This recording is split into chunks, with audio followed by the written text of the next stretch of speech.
job as a banker to move to the UK to study. I took the bold step to leave my job, leave certainty and come chase uncertainty, in search of a better life and in search of career advancement and personal development. So I did get to the UK. I'm going to talk a little about how the entire thing started. So I ended up applying to BC. So there was the hassle for getting precast interview dates. There was paying deposits, which took forever because of the FX problems in Nigeria. And then, the whole thing, getting dates for TB tests, that one was crazy. It took one of my friends going there. She went to do her own test and then she wrote down my name, and I got a month after the day that she wrote my name for me to do my TB test. So we had all of that, and so the school resumed September, October, because of visa issues. Like, it took a while for me to get my cars, for me to apply, and for me to make my way down here. But then I think I came within a week from when I got my decision. So, hello, my name is Bumi Victor. I'm an international student in the UK. Welcome to my YouTube channel. If you're new, welcome. If you're returning, thank you for always stopping by. So today I'm going to be telling my journey. I'm going to be telling the story of my journey to the UK. So this is my non-immigrant immigration story, aka is my Japa story. Okay, so let's get right into it. So my story started in 2020. I applied to a particular school in the UK, and I got the conditional offer early, and the condition was to prove that I have I think 2 years work experience, and as of then I already had I think about 5 years experience. So it was supposed to be something easy, right? But when I responded back to the school, I just didn't hear back from them. And when they got back to me, they told me that they got a lot of applications and they just couldn't process everything, and they were going to consider me for another cycle. But a part of me just told me that the school might just have another overwhelming application and they will disappoint me again. So I decided to check some of the schools that I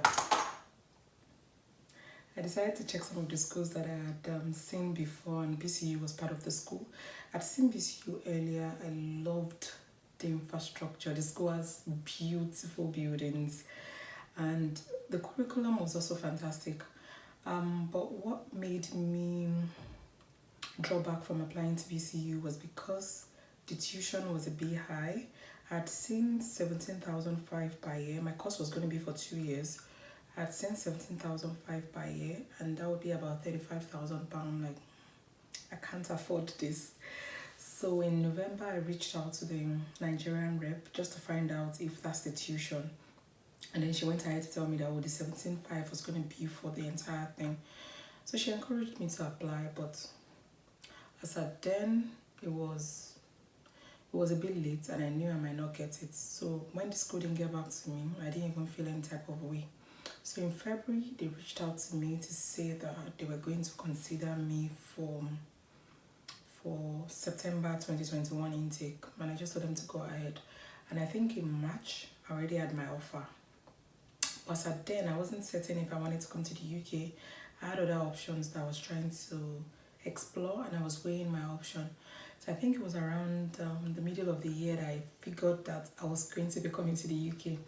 I did apply to some other schools, but I think BCU just ranked above all of them. I knew it was BCU I was going to come to. And so the struggle started, trying to pay deposits. There was the FX issues. I didn't get to pay that on time. I couldn't get precast date on time. So all of that just fed into the entire process, and I ended up getting my class late and applying late. So I got to school late. I resumed ending of October, and the classes had started in September, and there was no online classes. So I had to be physically in school to be able to take my lectures, except for the materials that were just online. And like I said, I was working. I didn't have the time to do that because I was still working till I came to the UK, right? So I didn't resign till I was coming to the UK rather. So when I came, it was a struggle between trying to balance the coursework and trying to settle into the UK weather. In the sense that I came in winter, it was freaking cold when I came. So coming from Nigeria that was really hot to somewhere really cool. Apart from trying to cope with the weather, the other thing that was shocking to me was that the first job I got, I had to work at night. So I'll go to work at night and be back in the morning and then I sleep in the morning. Or if I don't have to go to class, but if I have to go to class, I'm still going to go to class when I get back from the shift. It was a bit stressful for me, especially because I was working in an office before and then I would just go to work in the morning and be back in the evening or night because of Lagos traffic. But so this was entirely different. And if I would think about my regrets, I think the first would be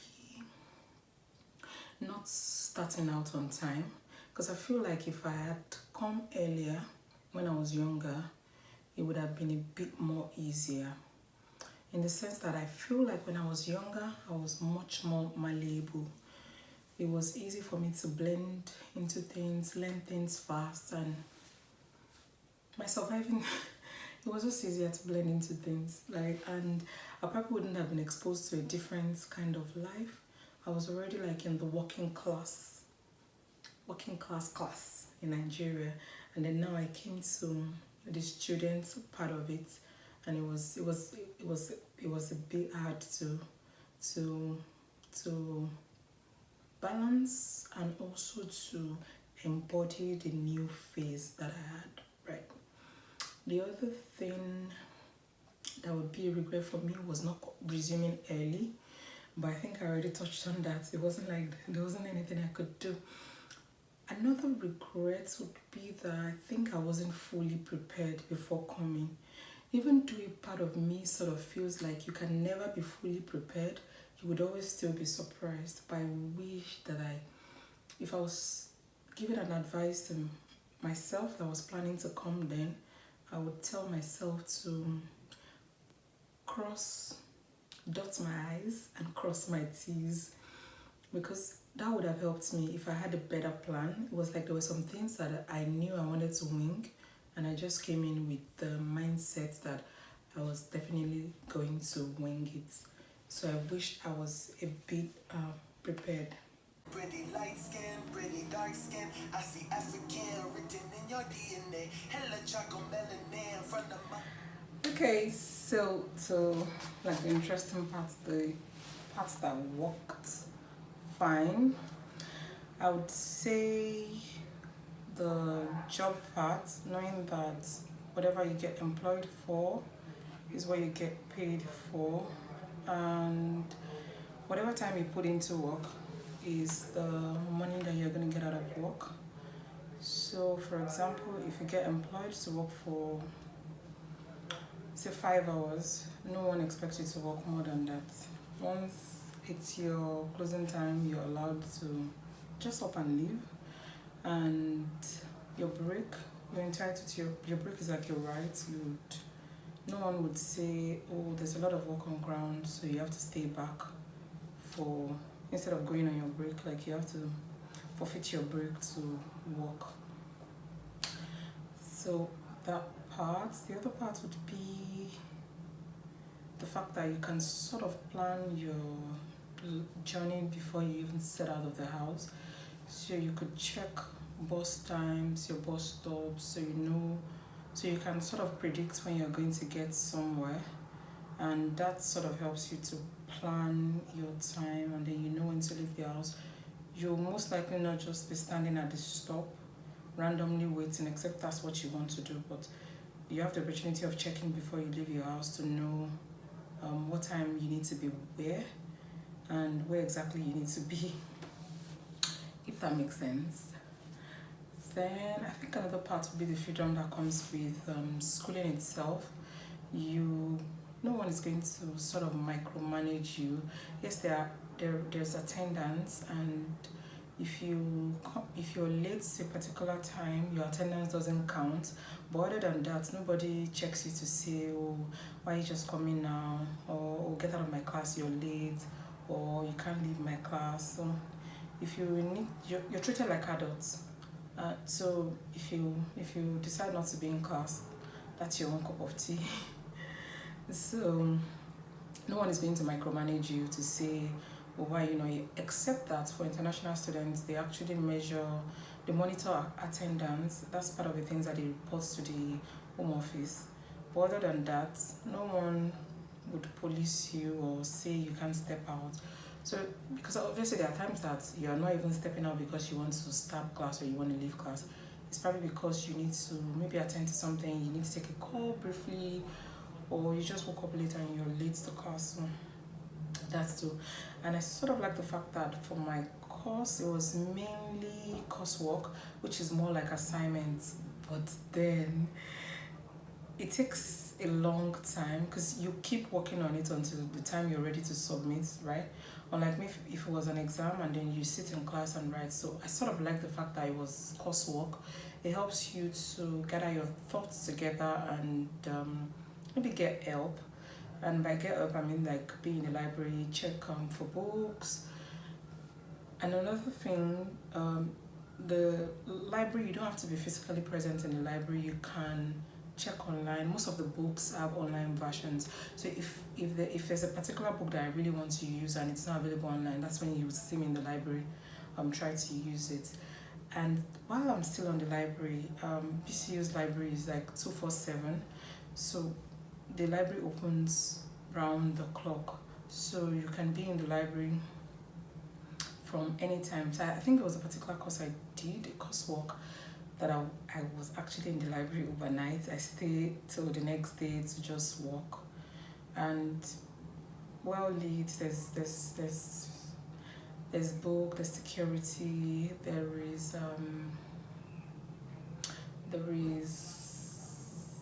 power. So you don't even feel that it's nighttime. And then you have different zones. So they are the quiet zone, depends on where you want to read. If I need to collaborate with my friends, maybe we need to discuss on something, then I will book a room for me to do that. There are like rooms that you can book so that you can have more time with people. But if you want to be alone, you can book like a small study room or be in a quiet zone. And then there are different zones. There are some zones where you can talk quietly in hushed tones, and then there are some zones that they allow more talking than other places, right? So that's the part of the library. What else? Oh, the fact that tutors who are like your lecturers, they are very approachable. Like you can talk to them and ask questions about anything. They even, so my school sort of we had like two types of lectures. So you had the normal lectures where someone is teaching you, and then the other part where it's like seminar. Seminar is like the application of what you've learned in the lecture. So usually lecture comes before the seminar, so you're introduced to the concept or to whatever topic that is being discussed, and then in the seminar you get to discuss this, and then you're allowed to ask questions. There are no stupid questions. Your questions are valid to them. And so if you had anything, and sometimes if you're unable to ask in class, you can also email. They're always willing to answer you when you email. Sometimes they don't respond to your email, but they could come to class the next time and then discuss it with you. But the fact that you know that they're approachable and then they're there for you to ask questions from, that's also helped. So I think that's everything I can think of or that I can fit into this, but make sure to stop by some other time for more content on living in the UK.